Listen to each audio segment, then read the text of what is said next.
नारीर संपद है तार शक्ति।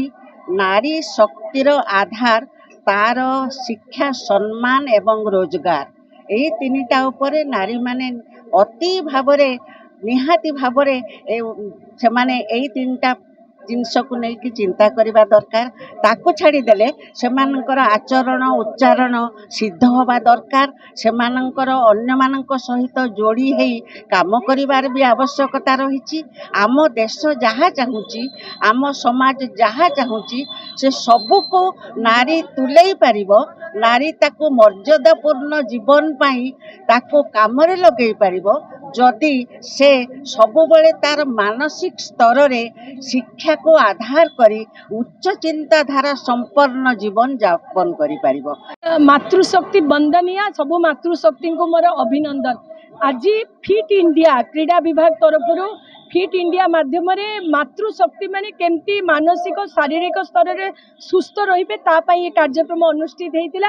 आमे समस्ते जानिजु दक्षता साहस आउ परिश्रम करिबारे कौनसी जेंडर न थाए। माँ माने भी काहाठू कम नुहति। आज आपण अंगनवाड़ी दीदी आशा दीदी ठू आरंभ करी ड्रोन दीदी ठारू आरंभ करी कमांडर पर्यंत शिक्षा माध्यम रे हो कि आपणकर स्वास्थ्य विभाग रे हो पुलिस विभाग रे हो मातृशक्ति मानकर भागीदारी सबुठी अछि। सेही मातृशक्ति माने आगामी भारत वर्ष विकसित भारत रो सूत्रधार हेबे। से माने फिट रहिले भारत वर्ष विकसित हब ओडिशा विकसित हब। भद्रक रे मान्यवर क्रीडा मंत्री सहयोग रे जो कार्यक्रम अनुष्ठित होईची माँ मानक गोटे सचेतनता कराई फिट रुहतु योग करंतु सुस्थ रुहतु आउ देशर गोटे विकसित भारत गठन रे भागीदारी रुहतु। से ये कार्यक्रम समस्त मातृशक्ति को मु आउथरे अभिनंदन जनाऊँगी। नारी शक्ति केबे केबे तो सिंह वाहिनी नारी तू नारायणी नारी सर्वव्यापी सर्वस्पर्शी माँ से माँ मान को नारी शक्ति को मोर प्रणाम।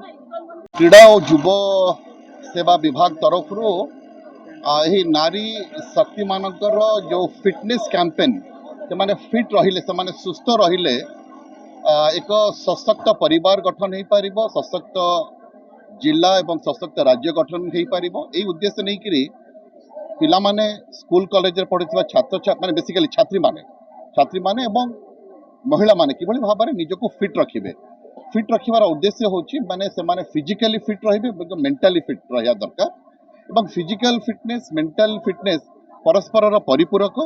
जड़े जदि फिजिकली फिट रहिबो से निश्चित भाव में मेंटली मध्य फिट हबो एवं मेंटल फिटनेस थिले फिजिकली असुस्थ थिले मध्य जड़े फिजिकली फिट रहिया को चेष्टा करि पारिबो। तेणु physical fitness mental fitness is very very important. एवं से उद्देश्य नहीं आज झील मानू आज विभिन्न एनसीसी एनएसएस छात्री माने अनेक स्कूल कॉलेज छात्री माने समस्त आज ये एकत्रित होते महिला माने भी एकत्रित होते आम पाखापाखि 1.5 किलोमीटर 2 किलोमीटर से पदयात्रा एवं माने रन करी निजर फिटनेस जाहिर कले एवं यही उद्देश्य नहीं कि आज ये कार्यक्रम करा जायतिला। मु आशा करुच्ची महिला माने जेते फिट हेबे सेते तांकर सहभागिता बढ़िबो।